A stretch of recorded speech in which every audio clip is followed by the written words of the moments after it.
كنا لنهتدي لولا أن هدانا الله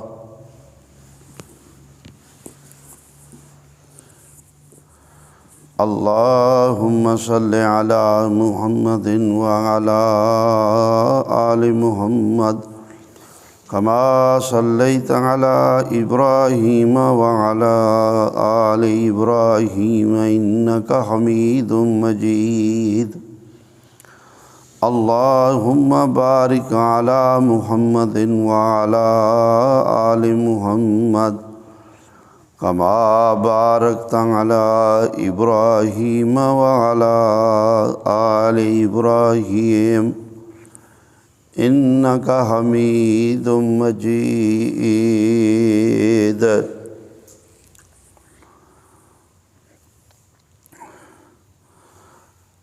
أما بعد فقال تعالى في القرآن المجيد والفرقان الحميد أعوذ بالله من الشيطان الرجيم بسم الله الرحمن الرحيم وعن لو استقاموا على الطريقة لأسقيناهم ماء غدقا لنفتنهم فيه ومن يعرض عن ذكر ربه يسلكه عذابا صعدا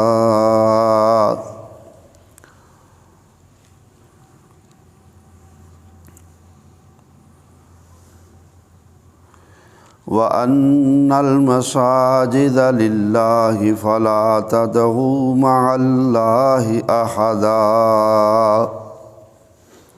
وأنه لما قام عبد الله يدعوه كادوا يكونون عليه لبدا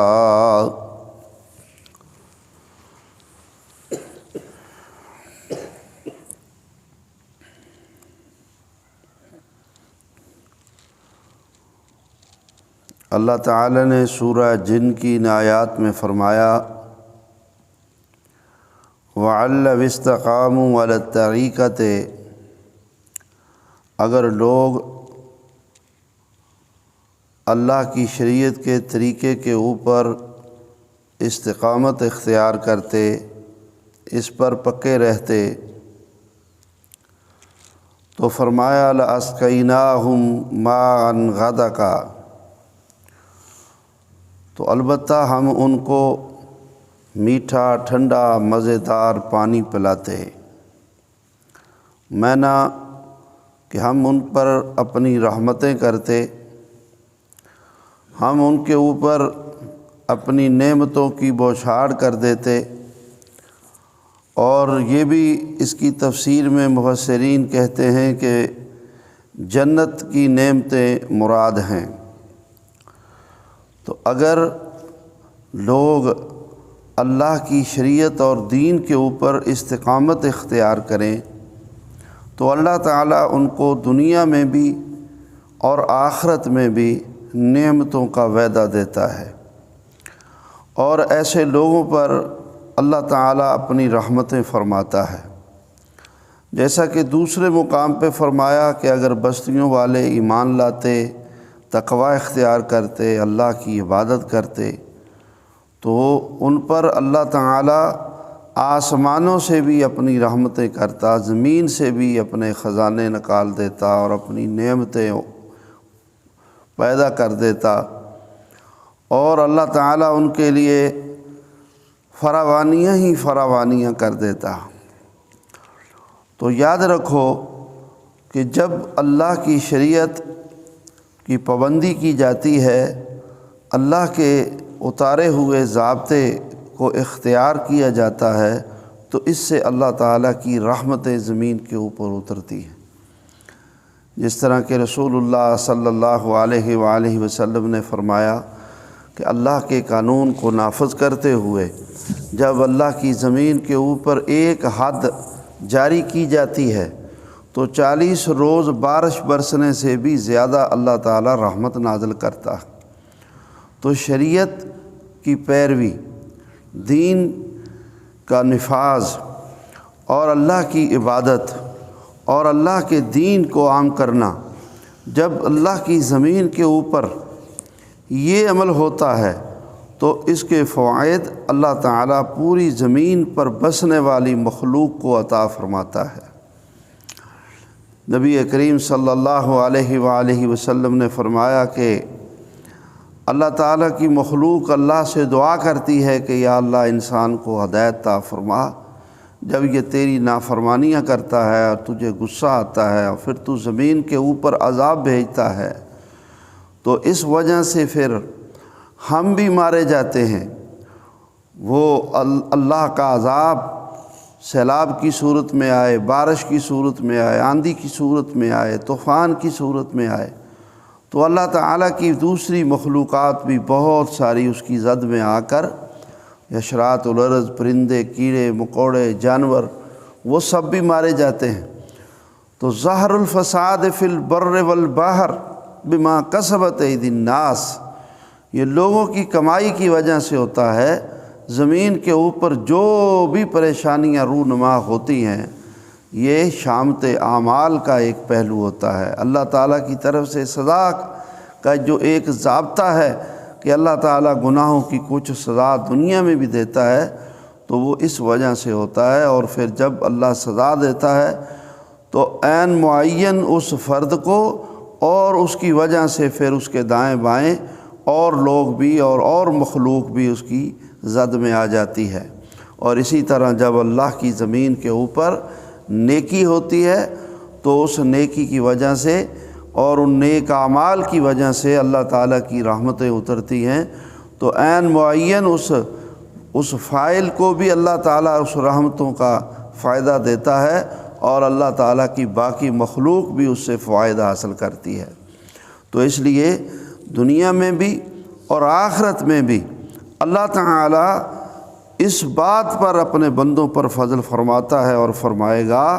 کہ جب لوگ اللہ کے دین اور اللہ کی شریعت کو اختیار کریں گے اور اللہ کی بندگی اور عبادت کریں گے، فرمایا لنفتنہم فیہ، ہم ان کی آزمائش کرتے ہیں اس میں۔ جب اللہ کے احکامات بندوں پر اتارے گئے ہیں تو پہلی بات تو یہی آزمائش ہے۔ بعد ازاں پھر ہر بندے پر اس وجہ سے، دین پر چلنے کی وجہ سے جو مصائب، جو مشکلات، جو مشقتیں، جو تکلیفیں اس کو آتی ہیں، یہ بھی آزمائش ہے کہ ان تکلیفوں کو برداشت کرنا اور دین کے اوپر استقامت اختیار کرنا۔ تو اس کی مثالیں بہت ساری ہیں۔ تو الحاصل آزمائش تو ہوگی جب اللہ کی شریعت اور اللہ کے دین پر آپ چلو گے اور اس کو پھیلاؤ گے تو اس میں ضرور آزمائش ہوگی، اس کے لیے تیار رہنا چاہیے۔ اور یہی معنی ہے وتواصوا بالحق وتواصوا بالصبر، جب تم حق پھیلاؤ گے تو پھر حق کی وجہ سے مصیبتیں بھی آئیں گی، حق پھیلانے کی وجہ سے، حق پر چلنے کی وجہ سے، حق پر قائم رہنے کی وجہ سے، تو پھر ان مصیبتوں کو، ان تکلیفوں کو برداشت کرنا ہوگا، اس پر صبر کرنا ہوگا۔ وَمَن يُعْرِضْ عَن ذِكْرِ رَبِّهِ يَسْلُكْهُ عَذَابًا صَعَدًا، اور یاد رکھو کہ جو شخص اللہ کی نصیحت سے، اللہ کی شریعت سے، اللہ کے ضابطے سے منہ پھیرے گا، اس پر استقامت اختیار نہیں کرے گا، یا اسے قبول نہیں کرے گا، اس پر قائم نہیں رہے گا، یسلکہ عذابا صعدا، تو فرمایا اسے عذابوں سے دوچار کیا جائے گا، اور وہ عذاب، وہ اخروی عذاب، وہ دنیاوی عذاب، ان عذابوں سے وہ شخص بچ نہیں پائے گا۔ فرمایا وَأَنَّ الْمَسَاجِدَ لِلَّهِ فَلَا تَدْعُوا مَعَ اللَّهِ أَحَدًا، اور بے شک مسجدیں اللہ ہی کے لیے ہیں، پس تم اللہ کے ساتھ کسی اور کو مت پکارو، کسی اور کی عبادت مت کرو، کسی اور کو مت پوجو۔ اس آیت کریمہ میں اللہ تعالی نے شریعت پر چلنے کا جو اصل لب لباب اور جو اصل زبدہ خلاصہ اور اللہ کی منشا ہے وہ بیان فرما دی۔ وہ کیا ہے؟ وہ یہ ہے کہ اللہ کی عبادت کی جائے، اللہ کے ساتھ شرک نہ کیا جائے، اللہ ہی کی عبادت کی جائے۔ اس آیت کریمہ کی ایک عمومی تفسیر جمہور مفسرین اور جمہور صحابہ کرتے ہیں کہ اس سے مراد تمام تر مسجدیں اللہ کی زمین کے اوپر وہ مراد ہیں کہ جتنی بھی مسجدیں اللہ کی عبادت کے لیے بنا دی جائیں ان مسجدوں میں شرک نہیں ہونا چاہیے۔ افسوس ہے ان لوگوں کے اوپر جو مسجدوں میں بیٹھ کر شرک کرتے ہیں، مسجدوں میں بیٹھ کر استمداد لغیر اللہ کا عقیدہ، اللہ کے سوا اوروں سے مدد مانگنا، استشفاء، غیر اللہ سے شفا طلب کرنا اور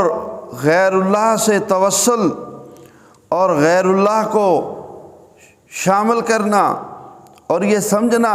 کہ فلاں فلاں کے طفیل اور ذریعے سے ہماری دعا قبول ہوگی اور ہمیں کچھ ملے گا۔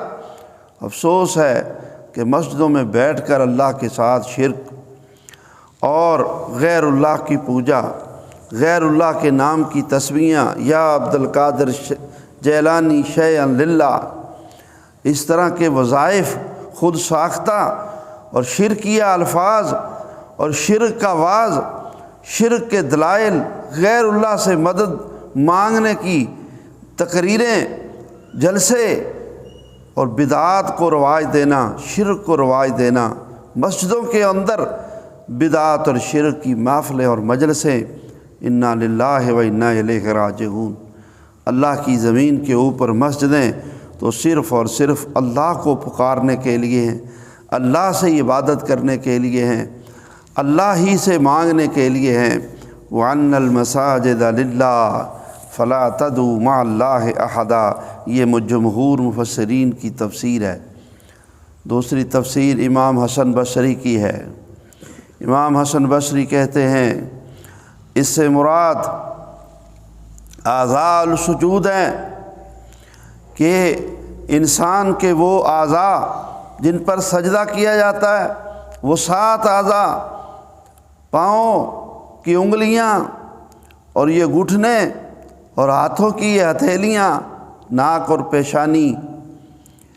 یہ 7 اعضاء، امرت ان اسجد علی 7 اعضاء، 7 اعضاء پر مجھے سجدے کا حکم دیا گیا ہے۔ امام حسن بصری کہتے ہیں کہ اس سے مراد یہ سجدے کے اعضاء ہیں، اور اللہ تعالیٰ اس آیت میں اپنے بندوں کو یہ بات سمجھاتا ہے وَأَنَّ الْمَسَاجِدَ لِلَّهِ فَلَا تَدْعُوا مَعَ اللَّهِ أَحَدًا، کہ یہ تیرے اعضاء انسان میں نے اپنے لیے سجدہ کرنے کے لیے بنائے ہیں، غیر اللہ کے آگے مت سجدے کرتے پھرنا۔ اللہ اکبر۔ اور یہ بڑی جامع تفسیر ہے۔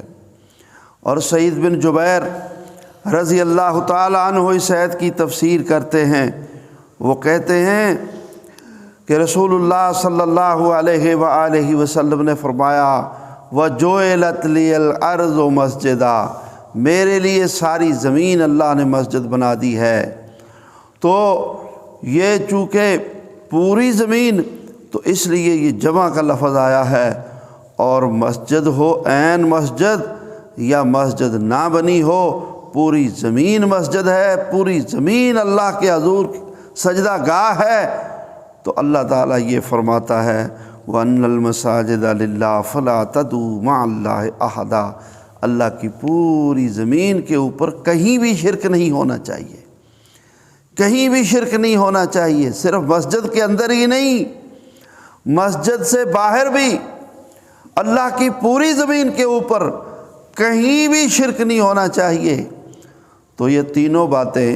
مفسرین اس آیت کی تفسیر میں درج کرتے ہیں کہ کسی بھی انسان کو شرک نہیں کرنا چاہیے، بلکہ کسی بھی جن کو شرک نہیں کرنا چاہیے۔ وَمَا خَلَقْتُ الْجِنَّ وَالْإِنسَ إِلَّا لِيَعْبُدُونِ، فرمایا میں نے جنوں اور انسانوں کو اپنی عبادت کے لیے پیدا کیا ہے، بندے میرے جھکیں کسی اور کے آگے، بندے میرے۔ اللہ کو غصہ آتا ہے، اللہ کہتا ہے بندے میرے،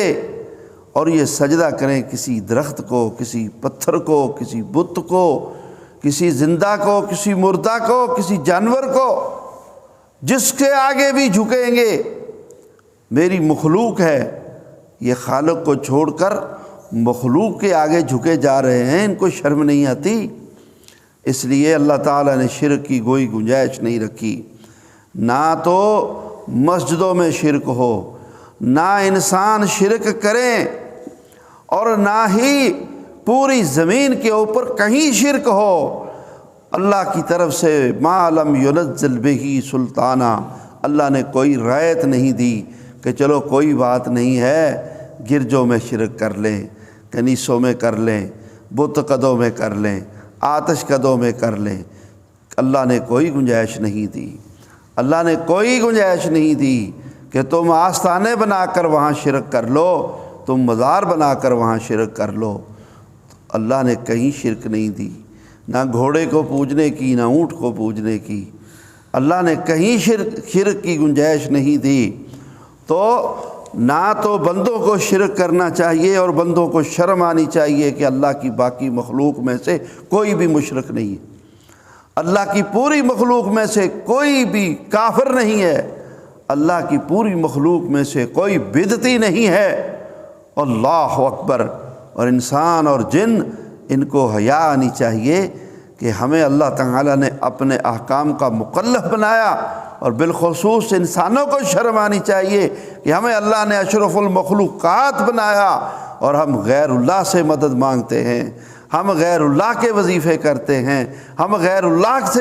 سے امیدیں لگائے بیٹھے ہیں۔ اللہ اکبر۔ فرمایا وَأَنَّ الْمَسَاجِدَ لِلَّهِ فَلَا تَدْعُوا مَعَ اللَّهِ أَحَدًا وَأَنَّهُ لَمَّا قَامَ عَبْدُ اللَّهِ۔ اور یہ کیا ہوا کہ جب ہمارے بندے، اللہ کے بندے محمد کریم صلی اللہ علیہ وسلم نماز کے لیے کھڑے ہوئے، ہماری عبادت کے لیے کھڑے ہوئے، یدعو قادوا یقولون علیہ لبدا، تو مشرکین اکٹھے ہو کر آپ کے اوپر، وہ تو چاہتے تھے، قریب تھا کہ آپ پر ٹوٹ پڑے اور آپ کو جان سے مار ڈالیں، نعوذ باللہ۔ کیا حالت ہے ان لوگوں کی! اعلیٰ کی مثال دے کر ادنا مواہد تک کا اس میں تذکرہ ہے کہ افسوس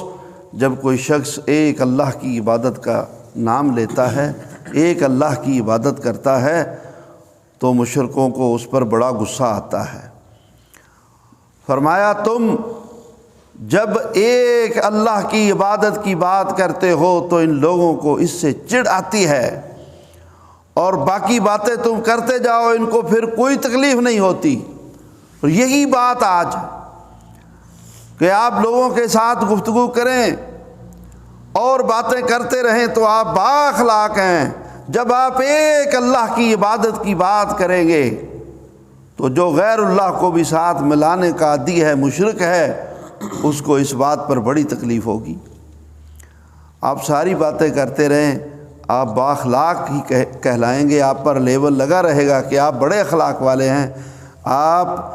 اتباع سنت کی بات کریں، اتباع رسول کی بات کریں کہ لوگوں صرف رسول اللہ صلی اللہ علیہ وسلم کے نقش قدم پہ چلنا ہے، باقی سب کا احترام ہے، وہ ائمہ محدثین ہو، ائمہ فقہاء ہوں، علماء ہوں، اسلاف امت ہوں، ان لوگوں کو بھی یہ شرف اور اعزاز اسی وجہ سے حاصل ہوا ہے کہ یہ اللہ کی عبادت کرتے تھے اور محمد الرسول اللہ صلی اللہ علیہ وسلم کی اتباع، آپ کی اطاعت کرتے تھے، آپ کی پیروی کرتے تھے۔ سنت کی پیروی کرنے کی وجہ سے ان لوگوں کا نام آج روشن ہے۔ تو تمہیں یہ کیا ہو گیا کہ کوئی کسی کو پوجنے لگ گیا اور کوئی کسی کی بات ماننے لگ گیا، اور غیر اللہ اور اللہ کے رسول کی بات کو چھوڑ کر ان لوگوں کی بات ماننا، یہ بھی ان کی عبادت ہے۔ عدی بن حاتم کی تفسیر کے مطابق یہ بھی مولویوں اور پیروں کو رب بنانا ہے۔ تو افسوس کی بات ہے کہ انسان کیا کر رہا ہے، اسے اللہ سے ڈرنا چاہیے کہ جب اتباع رسول کی بات کریں تو ان کو غصہ آتا ہے، جب اللہ کی عبادت کی بات کریں تو ان کو غصہ آتا ہے۔ موحدین سے مشرکوں کو چڑ ہے اور بہت زیادہ چڑ ہے۔ بدعات اور رسومات پر چلنے والے لوگ اتباع رسول اور سنت کی پیروی کرنے والوں سے بغض اور عداوت رکھتے ہیں اور ان کو الٹے القاب دیتے ہیں۔ افسوس کی بات ہے، کیا قصور موحد کا، کیا جرم ہے متبع رسول کا، کیا گناہ ہے متبع رسول کا۔ متبع رسول اللہ کی منشا کو پورا کرتا ہے، موحد اللہ کی منشا اور مقصد کو پورا کرتا ہے۔ عبادت ایک اللہ کی ہوگی، طریقہ محمد الرسول اللہ کا چلے گا اور کسی کا نہیں چلے گا۔ حیرت کی بات ہے مشرکوں اور بدعتیوں کے لیے کہ یہ کیا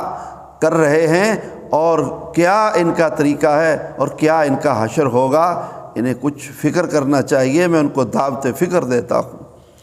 فرمایا وَأَنَّهُ لَمَّا قَامَ عَبْدُ اللَّهِ يَدْعُوهُ، جب اللہ کا بندہ محمد اللہ کی نماز کے لیے کھڑا ہوا کہ اپنے رب کو پکارے تو قَعَدُوا يَكُونُونَ عَلَيْهِ لِبَدًا، تو یہ مشرک جمع ہو کر آپ پر اس طرح اکٹھے ہو جاتے ہیں، قریب ہے کہ آپ کے اوپر یہ ٹوٹ پڑیں اور حملہ کر دیں، اور یہی صورتحال جو ہے وہ ہر موحد آدمی کے ساتھ رہتی ہے۔ فرمایا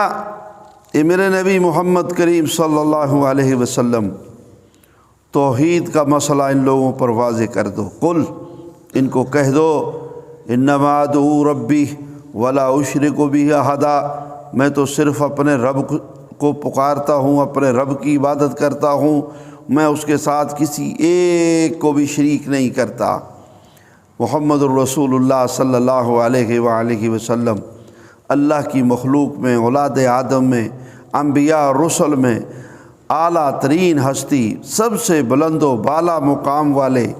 ان کو اللہ حکم دے رہا ہے آپ لوگوں کو کہہ دو میں تو اپنے رب کی عبادت کرتا ہوں، اپنے رب کو پکارتا ہوں، اسی سے التجائیں کرتا ہوں اور اس کے ساتھ میں کسی کو شریک نہیں کرتا، نہ کسی سے مدد مانگتا ہوں، نہ کسی سے شفا مانگتا ہوں، نہ کسی سے روزی مانگتا ہوں، نہ کسی سے اولاد مانگتا ہوں، نہ کسی کے سامنے سجدے کرتا ہوں، نہ کسی سے دعائیں کرتا ہوں، نہ توسل کا قائل ہوں، نہ استمداد کا قائل ہوں، نہ استشفاء کا قائل ہوں، میں تو اپنے رب کی عبادت کرتا ہوں اور اپنے رب سے مانگتا ہوں۔ اور یہ بھی کہہ دو، قل، کہہ دو میں اللہ ہی کی عبادت کرتا ہوں اور اللہ نے مجھے بہت مقام اور مرتبہ دیا ہے، لیکن اللہ کے سامنے میں اتنا عاجز اور بے بس ہوں۔ انی لا املک لکم ضرا ولا رشدا، میں تمہارے لیے تکلیف اور فائدے کا کچھ مالک نہیں ہوں، نفع نقصان کا مالک اللہ ہے، نہ میں تمہیں فائدہ دے سکتا ہوں نہ تمہارا نقصان کر سکتا ہوں۔ دوسرے مقام پہ فرمایا میرے نبی لوگوں کو کہہ دو، قل لا املک لنفسی نفعا ولا ضرا، میں تو اپنی جان کے لیے بھی نفع نقصان کا مالک نہیں ہوں، نفع نقصان اللہ کے ہاتھ میں ہیں۔ اللہ اکبر، کہا ان لوگوں کو یہاں تک کہہ دو، قل انی لن یجیرنی من اللہ احد، بے شک مجھے اللہ کی پکڑ سے کوئی نہیں بچا سکتا۔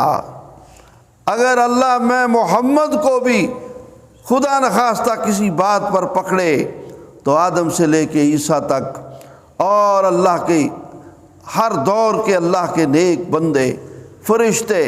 ساری مخلوق میں سے کوئی ایسی ہستی نہیں ہے جو مجھے اللہ کی پکڑ سے بچائے۔ انی لن یجیرنی من اللہ احد ولن اجد من دونہ ملتحدا، اور اللہ کے سوا میں کہیں پناہ گاہ نہیں پاتا، نہ کوئی مجھے بچا سکتا ہے نہ ہی کوئی دوسری پناہ گاہ ہے۔ اللہ ہی میرا ملجا اور ماوا ہے، اللہ ہی کی میں عبادت کرتا ہوں اور میں اللہ ہی سے ڈرتا ہوں اور اللہ ہی نفع نقصان کا مالک ہے۔ اللہ بلاغ من اللہ و رسالتہ، اللہ کے سامنے میں عاجز اور بے بس ہوں، مگر میرا مقام رسالت کا جو ہے یہ اللہ تعالیٰ نے میرے ذمہ لگایا ہے، اور یہ اس وجہ سے ہے کہ اللہ نے میری ڈیوٹی لگائی ہے کہ میں اللہ کے پیغام کو لوگوں تک پہنچاؤں۔ اگر میں اس میں غفلت کروں تو میرا یہ مقام اور یہ مرتبہ بھی سلب ہو جائے۔ اللہ اکبر۔ فرمایا میرے نبی محمد صلی اللہ علیہ وسلم بلغ ما انزل الیک، پہنچا دیجئے جو آپ کی طرف ہم نے بھیجا ہے، جو آپ کی طرف اتارا گیا ہے۔ وَإِن لَّمْ تَفْعَلْ فَمَا بَلَّغْتَ رِسَالَةَ، اگر نہ پہنچایا تو پھر تو نے پھر ایک معنی اس کا پھر تو نبی ہی نہیں، ایک معنی اس کا پھر تو نے رسالت کا حق ادا نہ کیا اور اس مقام پر نہ رہا۔ اس لیے علماء کو بھی اپنی ذمہ داریوں کا احساس کرنا چاہیے۔ العلماء ورثۃ الانبیاء، اور اللہ کا پیغام پہنچانا یہ علماء کی ذمہ داری ہے، بغیر کسی لالچ کے، بغیر خوف و خطر کے، بغیر کسی پریشانی کے۔ فرمایا وَمَن يَعْصِ اللَّهَ وَرَسُولَهُ، جو اللہ اور اس کے رسول کی نافرمانی کرے گا، فَإِنَّ لَهُ نَارَ جَهَنَّمَ خَالِدِينَ فِيهَا أَبَدًا، تو بے شک وہ جہنم میں رہیں گے ہمیشہ ہمیشہ۔ حَتَّى إِذَا رَأَوْا مَا يُوعَدُونَ، یہاں تک کہ جب وہ دیکھ لیں گے جو ان سے وعدے کیے جاتے ہیں کہ نافرمانی کرو گے تو جہنم میں جاؤ گے، فَسَيَعْلَمُونَ مَنْ أَضْعَفُ نَاصِرًا وَأَقَلُّ عَدَدًا، تو پھر ان کو پتہ چل جائے گا، ان کو معلوم ہو جائے گا کس کے مددگار کمزور اور کون کم تھوڑے۔ بڑی جامع آیت ہے۔ رسول اللہ صلی اللہ علیہ وسلم اور صحابہ کرام کے حوالے میں اس دور میں مشرک یہ خیال کرتے تھے کہ ہمارے تو اتنے بت ہیں، یہ ایک اللہ کو پوجتا ہے، اور کہتے تھے کہ ہماری تو اتنی تعداد ہے، اتنے لوگ ہیں ہمارے، اتنی برادری ہماری، اور یہ تھوڑے سے ہیں، ان کا کیا ہے؟ فرمایا ہمارا مددگار اللہ، تمہارے اتنے سارے، جب مرو گے تو پتہ چل جائے گا، جب مرو گے تو پتہ چل جائے گا، اللہ کا عذاب سامنے ہوگا، تم دیکھ رہے ہوں گے۔ فَسَيَعْلَمُونَ مَنْ أَضْعَفُ نَاصِرًا، فَسَيَعْلَمُونَ مَنْ أَضْعَفُ نَاصِرًا، پھر پتہ چل جائے گا ایک جس کو پوجا گیا، ایک الہ،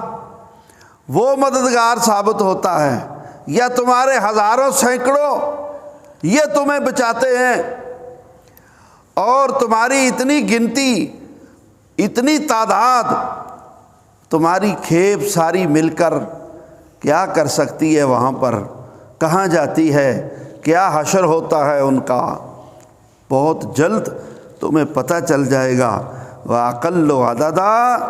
یہ کم گنتی والے، قلیل من عبادی الشکور، یہ تھوڑے سے شکر گزار، یہ تھوڑے سے موحد، ہر دور میں موحدین کی تعداد کم رہی ہے، ہر دور میں ایک اللہ کو پوجنے والے کم رہے ہیں، اور یہ کم ہی ہوں گے۔ فرمایا 1000 میں سے ایک، اللہ اکبر، 1000 میں سے ایک جنت میں جائے گا، 999 جہنم کا ایندھن بنیں گے۔ وہ کم ہی ہیں، ہم کم ہی ہیں انشاءاللہ، لیکن ہم اتباع رسول میں کسی قسم کی غفلت نہیں برتتے، اور ہم اللہ کی عبادت میں کسی قسم کا شرک نہیں کرتے، تو وہی شخص کامیاب ہوگا۔ اور یہ دعوے لوگوں کے ہم اتنے ہیں، ہم اتنے ہیں، ہمارے اتنے ہیں، ہمارے اتنے ہیں، یہ دیکھ لیا جائے گا جب مرو گے تو کیا حشر ہوتا ہے۔ اللہ تعالی ہم سب کو موحد بن کر زندگی گزارنے کی توفیق عطا فرمائے۔ اقول قولی ھذا واستغفر اللہ لی ولکم وآخر دعوانا ان الحمد للہ رب العالمین۔